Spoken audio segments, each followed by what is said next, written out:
name is Cliff Perkins. I'm a captain in the U.S. Navy.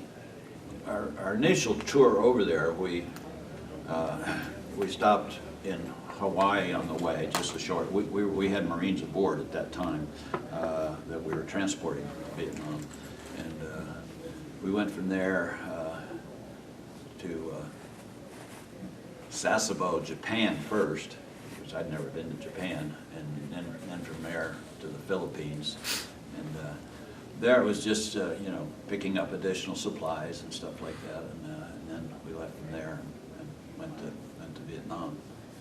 So we had 3 different places in Vietnam that we went. These are at different times, but it was Da Nang, Chu Lai, and Quy Nhon. When we went to Chu Lai, basically we didn't have troops aboard then, but it was to take things that they needed to build roads and stuff like that. There, they didn't have any roads and stuff at the base, and so we did that there. And we had to swing on anchor out for a while before we could come into the port, because there were some other ships that had senior captains. We had a captain, and his name was Captain Perkins. And so he was a Mustanger, and he'd worked us all the way up from being an enlisted person to a captain. And so he would tell us, we're waiting to get in. He said, now just what we have to do is we have to have a slogan: non illegitimi carborundum. And he said, you know what that means? He says, don't let the bastards grind you down. So anyhow, we went there. When we went into Chu Lai, there was an interesting story that one of the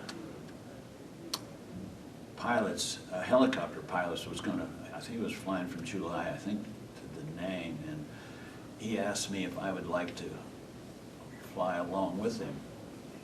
And I thought, well, this is a great opportunity for me to, get up in a helicopter. And so he proceeded to hand me a flak jacket to wear and then one to sit on. And I said, I'm not going. I didn't go. I don't need that.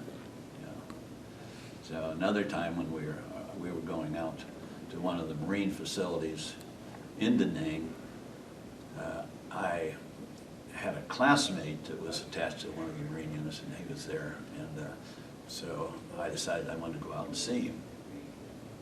And so I got into this, flatbed truck with benches on it and stuff like that. And